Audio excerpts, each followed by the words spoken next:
Fuga do Campo 14. A dramática jornada de um prisioneiro da Coreia do Norte rumo à liberdade no Ocidente. Blaine Harden.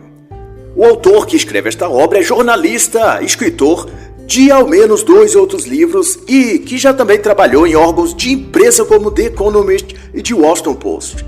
E neste trabalho ele descreve o relato ou testemunho do jovem Shin Dong-hyuk, que nasceu e viveu dentro de um campo de concentração da Coreia do Norte, até que inacreditavelmente conseguiu fugir e se abrigar na Coreia do Sul.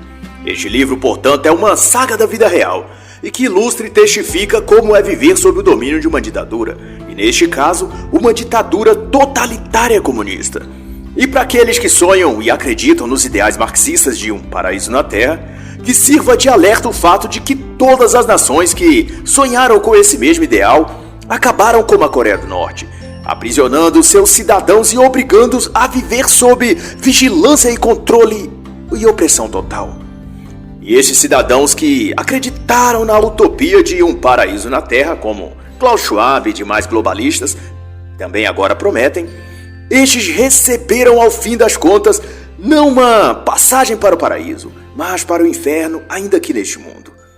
E o primeiro fato do livro é, na verdade, uma nota oficial publicada em 2009 pela Agência Central de Notícias da Coreia do Norte, que aqui foi exposto para efeito de contraste irônico que exibe a dimensão da insanidade e malignidade que é e que faz a ditadura norte-coreana contra seus cidadãos e ainda age com escárnio e deboche com o resto do mundo. A frase é: não há nenhuma questão dos direitos humanos neste país, pois todos levam uma vida extremamente digna e feliz.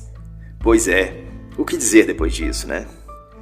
Pior que essa frase, só a imagem representando a fotografia do chamado grande líder Kim Il-sung, falecido em 1994, e que é exibida a todos os norte-coreanos pela propaganda oficial do governo, em que tal grande líder é demonstrado como o pai amoroso que ama e cuida do seu povo, rodeado de crianças e cidadãos sorrindo, todos muito felizes, corados e bem alimentados.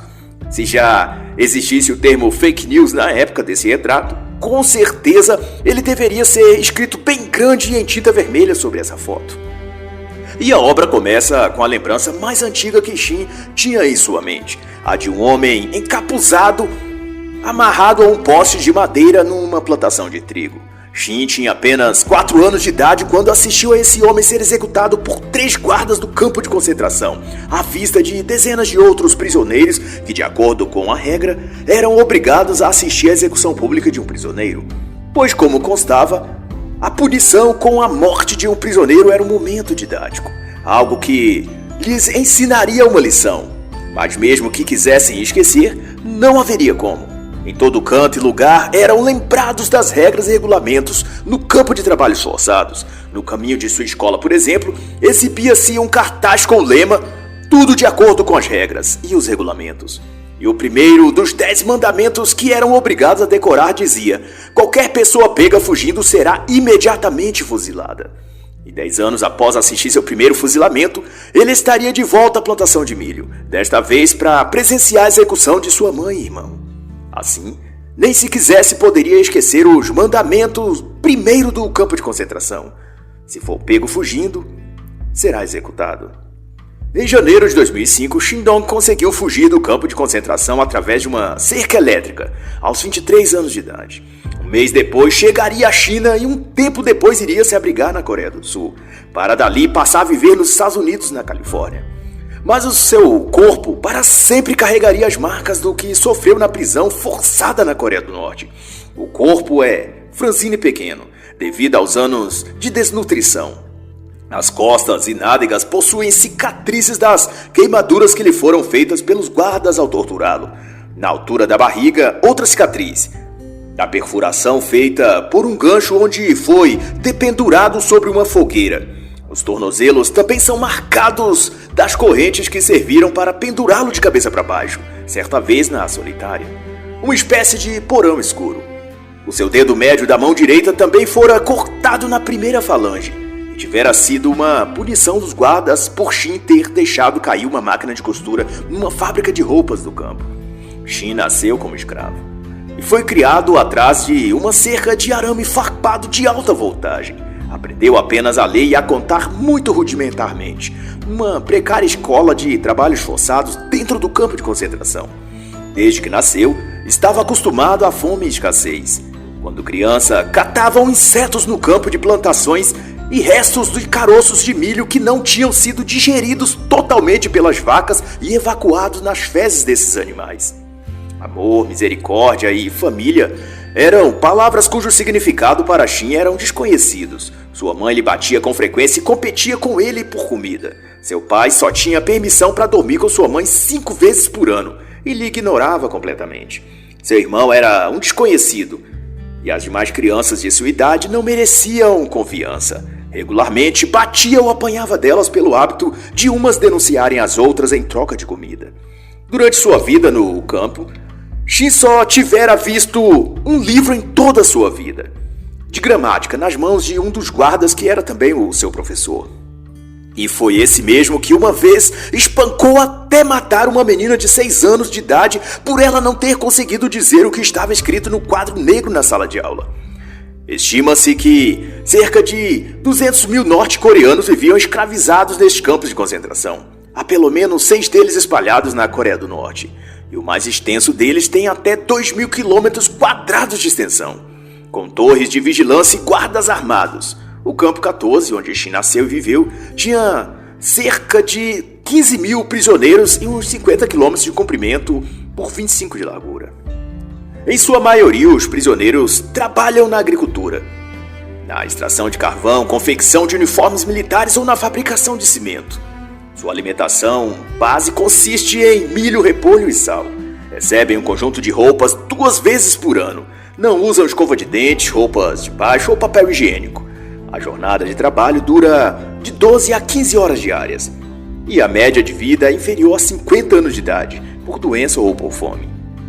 Isso quando não são executados antes. E como se já não fosse triste o bastante, desde 1972 a lei determina que quando uma pessoa é acusada de transgredir as normas governamentais, não apenas ela é punida, mas toda a sua família até a 3ª geração.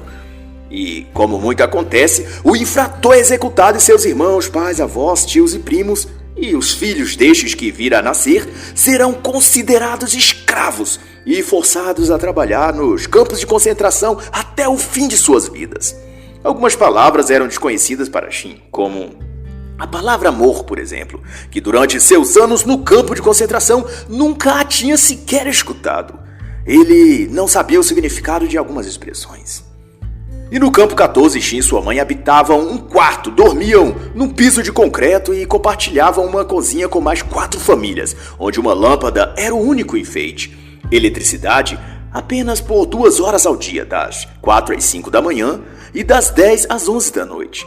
Não existia cama, cadeiras ou mesas. Não havia água encanada, banheiro ou chuveiro. Defecavam numa latrina dividida ao meio para homens e mulheres, e os excrementos eram utilizados como fertilizante para as plantações dali. As refeições, que só ganhavam se cumprisse a cota de trabalho estipulada, consistia em mingau de milho, repolho na salmoura e sopa de repolho. Quando eram punidos, a alimentação era cortada. Relações sexuais ou intimidades entre homem e mulher tinham de ser previamente autorizados. E o descumprimento dessa regra incorria em fuzilamento. Essa era a regra número 8. Quanto à relação entre pais e filhos, não havia qualquer afeto ou demonstração de carinho. Desde cedo as crianças eram ensinadas que se estavam ali era por culpa de seus pais. E a única forma de ter comida era vigiando-os e delatando aos guardas tudo o que fizessem de suspeito. Na verdade, todo prisioneiro tinha de trair seus laços de sangue, se assim lhes fosse pedido por qualquer dos guardas. Afinal, tinham de considerar cada guarda seu verdadeiro mestre. E essa era a regra número 10. Para completar a nutrição, todas as crianças, assim como Shin, consideravam-se com sorte quando encontravam um rato, uma rã, cobra ou outro inseto para incluir no cardápio.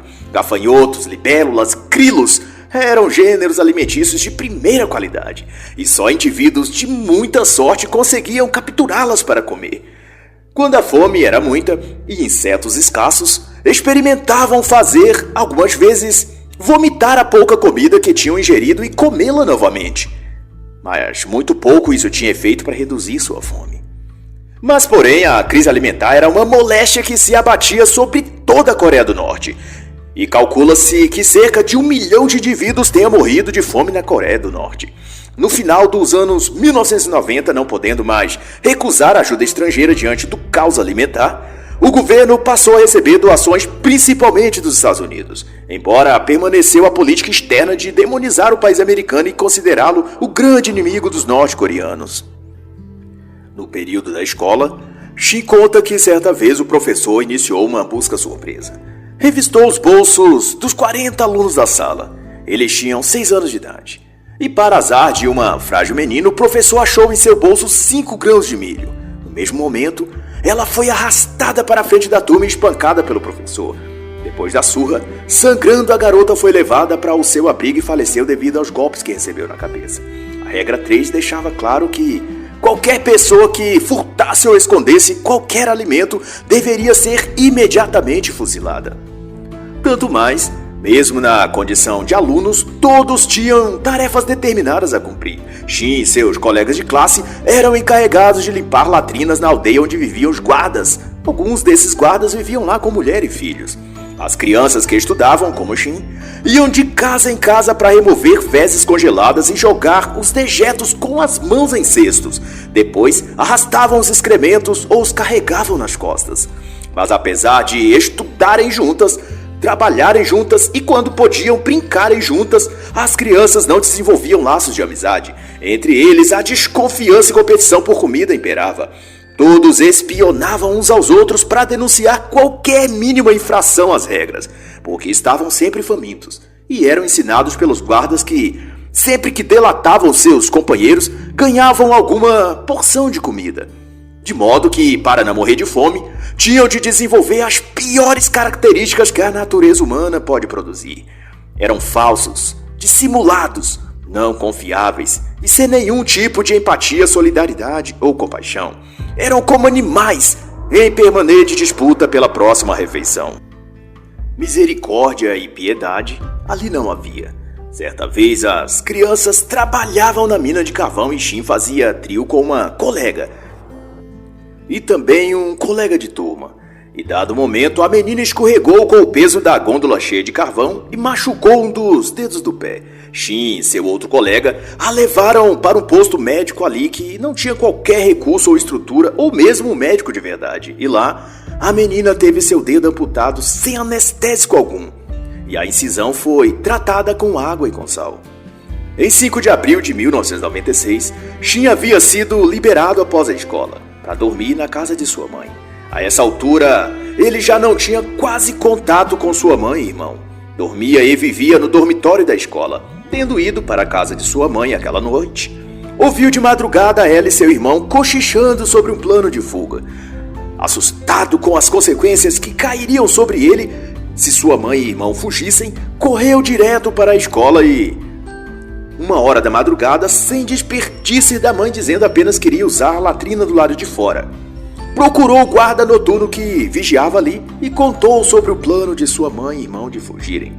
Na manhã seguinte, 3 soldados o pegaram à força, o encapuzaram e o levaram a interrogatório com o oficial 4 estrelas. Após isso, foi amarrado e lançado num cubículo escuro e sem janelas. Até o momento, Shin não entendia o porquê daquilo, já que havia cumprido seu dever de fidelidade para com as regras do campo. O mandamento 14 dizia que aquele que souber de um plano de fuga e não delatar os envolvidos seria imediatamente fuzilado. No fim do 3º dia, que estava preso e sem se alimentar, Shin foi novamente levado para outra sala. Lá foi amarrado pelo tornozelo e pendurado de cabeça para baixo. Ao fim de um tempo, sangrando nas pernas, a cabeça insuportavelmente doendo e muita fome, Shin foi removido à mesma cela onde passou a noite. No 4º dia, foi novamente escoltado, dessa vez para um tipo de oficina. Lá foi interrogado outra vez, depois despido, amarrado os pés e as mãos e içado num gancho de modo que seu corpo formasse um U. Brasas e carvão foram acesas debaixo dele e, como se contorcia desesperadamente de dor, e isso quando não tinha apenas 13 anos de idade. Um dos guardas tomou um gancho e fincou-lhe na barriga, prendendo-o de modo que não pudesse se balançar, até que Shin não suportou as dores e desmaiou. Ao acordar em sua cela, ele estava com febre e com o corpo coberto de feridas e encharcado de urina e fezes. Um tempo depois, Shin foi arrastado para outra cela onde estava também preso um senhor de 50 anos de idade. Esse outro prisioneiro cuidou das feridas de Shin usando sopa de repolho salgado e raspando toda a secreção. Shin teve a impressão de ter ficado sob os cuidados daquele homem por uns 2 meses. A febre passou, a mente desanuviou e as queimaduras cicatrizaram-se. Ao fim de cerca de 6 meses foi retirado e levado dessa vez junto com seu pai, ambos encapuzados, até que estivessem num campo de trigo vazio que ficava perto da casa de sua mãe. Ele reconhecia o lugar porque 2 ou 3 vezes por ano, como todos dali, era obrigado a assistir execuções de prisioneiros por enforcamento ou fuzilamento. Shin achou que seria ele e o pai executados, e seu estado mental e psicológico era o pior possível. Ordenados a permanecer ali, viram quando a mãe e o irmão foram arrastados pelos guardas, presos cada um num poste de madeira e executados. A mãe foi enforcada e o irmão fuzilado. Depois disso, Shin retornou à escola, agora com já 14 anos. Mas dali em diante, ele era surrado constantemente pelo professor e pelos outros alunos. Tinha sua cota de trabalho aumentada e roubaram-lhe a comida, além de não ser lhe dado permissão de sair da sala para urinar e defecar. O que o forçava a fazer nas próprias roupas. E por qual motivo apanhava ainda mais, num ciclo infernal. Quando tinha 15 anos, trabalhou junto a outros prisioneiros numa barragem de uma hidrelétrica no rio Taedong, na fronteira sul do Campo 14. Eram cerca de 5.000 prisioneiros adultos e mais 200 alunos da escola. Um muro recém-erguido havia rachado e por fim desabou, esmagando vários trabalhadores. Os outros prisioneiros ficaram consternados com a cena, mas não lhe foi permitido que prestasse qualquer auxílio e nem que parassem de trabalhar. Ao fim do expediente, foi ordenado a Shin e alguns prisioneiros que arrastassem os corpos dos mortos e dessem fim neles. Ao terminar a barragem, logo depois, seu tempo de estudo, entre aspas, na escola, Shin foi designado a trabalhar na fazenda de porcos. Ali trabalhou e apanhou por cerca de 4 anos, e então foi transferido para a fábrica de roupas, onde 2.000 mulheres e 500 homens faziam uniformes militares. Foi lá que Shin aprendeu a consertar máquinas de costura, e tendo de levar as que quebravam para o andar superior para consertar, acabou sucumbindo ao peso de uma delas, deixando-a cair no chão, quando ele subia com ela as escadas. O incidente resultou-lhe, como punição, a amputação de seu dedo com uma faca pelo capataz, que foi tratada lavando com água salgada e costurando o pequeno pedaço que sobrou do dedo grudado na mão. E tudo, é claro, sem anestesia. Um tempo depois, um prisioneiro novato chegou à fábrica e Shin foi instruído a ensinar a ele o ofício de consertar as máquinas de costura. Seu nome era Park e era um homem instruído de aproximadamente 45 anos. Ele e Shin se tornaram próximos e ele contou-lhe coisas que Shin nunca antes tinha ouvido falar. Que existiam aparelhos chamados televisão e celulares, computadores, que haviam muitos tipos de veículos e que existia um lugar chamado China e Coreia do Sul, em que as pessoas podiam comer até 2 refeições por dia. Ouvir essas histórias tornou-se uma espécie de vício ou terapia para Shin.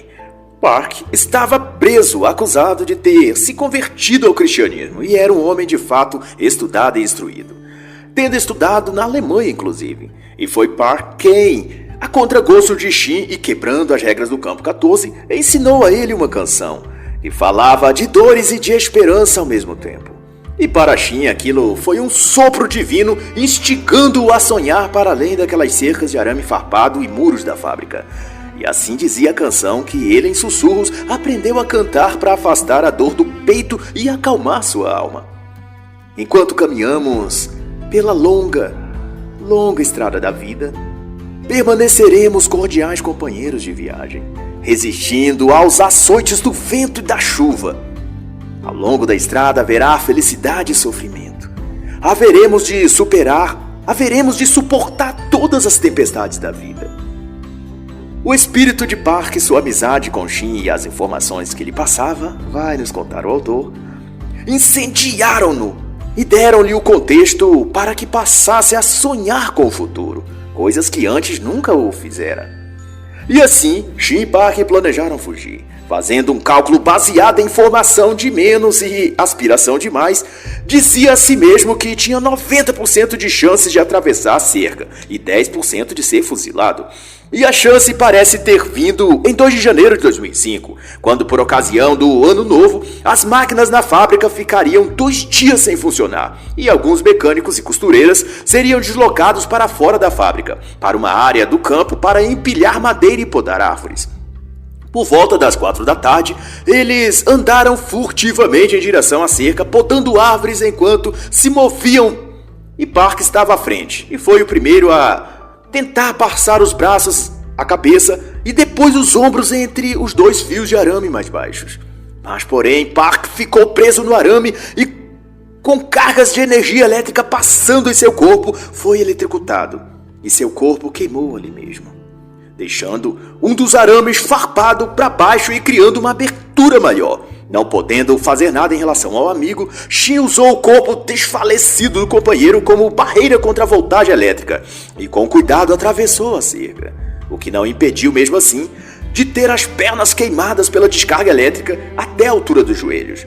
Na ocasião, a temperatura estava abaixo de 12 graus negativos.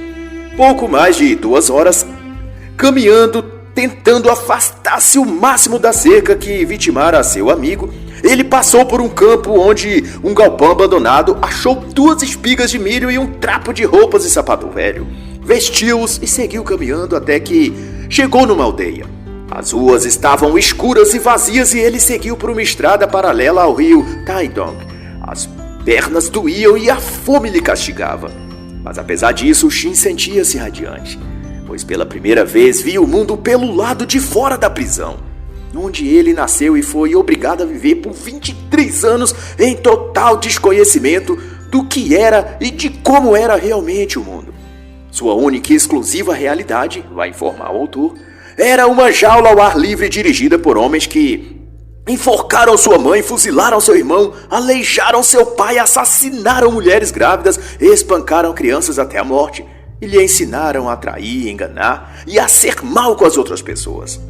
E logo mais à frente, Shin encontrou uma casa que parecia não ter ninguém no momento. Forçou uma janela até conseguir entrar. Achou 3 tigelas de arroz cozido, que despejou rapidamente numa sacola de plástico, além de 2 calças e um par de sapatos, um casaco de inverno e uma mochila. Perto do centro daquela vila, uma feirante, vendo com uma mochila, perguntou-lhe se tinha algo para vender. Desconcertado, disse-lhe que tinha arroz, e ela lhe ofereceu 4.000 wons norte-coreanos, que valiam cerca de $4. Shin não tinha a menor ideia se aquele era um valor justo, mas aceitou a oferta. E queria chegar à China, mas não sabia onde a China ficava. E daí juntou-se a um grupo de andarilhos desempregados que andavam de lugar em lugar à procura de trabalho ou comida. Mas só por isso eles já eram considerados criminosos, pois a lei totalitária e comunista da Coreia do Norte proibia os cidadãos de viajar entre cidades sem a devida autorização. Shin conseguiu confiar a carroceria de um caminhão com um grupo de homens que ele agora seguia. Era o ano de 2005 e quando Shin e seus providenciais companheiros de viagem desembarcaram numa velha, mas ainda funcionando, estação de trem em Hwinhong, cujo escasso tráfego fazia a rota norte-sul. Eram transportes de carga, mas àquela altura já serviam de meio de os comerciantes viajar apinhados entre as cargas nos vagões. E foi um deles que Shin conheceu um rapaz aparentemente tímido e solícito que disse estar indo para Kichu. Disse a Shin que poderia ficar no apartamento de sua família ao menos para passar a noite e comerem. Pediu, ao descerem do trem, o casaco de Shin. Disse que o devolveria em minutos. Mas então desapareceu em meio às ruas e prédios e Shin outra vez se viu enganado, sujo, faminto e sem direção. Passou a viver de pequenos furtos de comida e do lixo.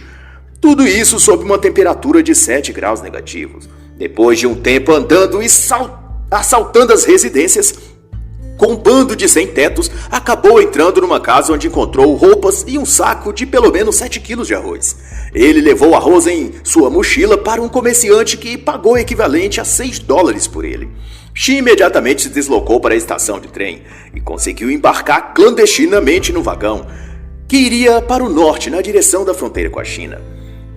E com subornos em biscoitos, salsicha e cigarros, atravessou a fronteira pelo rio congelado e depois pela floresta, arriscando-se furtivamente, batendo em algumas residências e pedindo ajuda à medida que rumava para longe da fronteira.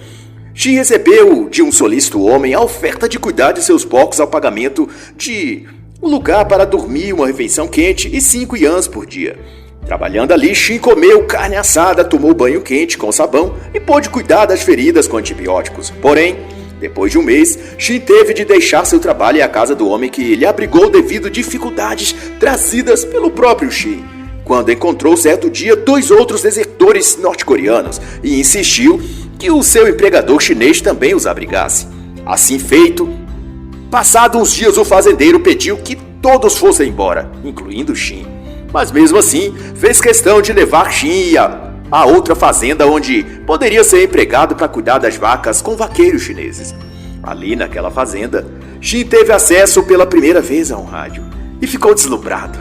Tudo que sabia sobre o aparelho até então é que um norte-coreano, se escutasse uma rádio estrangeira na Coreia do Norte e fosse pego, podia ser condenado a 10 anos de prisão e trabalhos forçados. Depois de 10 meses trabalhando ali, no final de 2005, Shin determinou seguir para o sul da China e afastar-se o máximo possível da fronteira com a Coreia do Norte. De lá saiu então, com roupas típicas chinesas, um mapa e o equivalente a $72. Da rodoviária de Pequim viajou para a cidade de Chichando. Lá, ia de igreja em igreja pedindo ajuda e trabalho.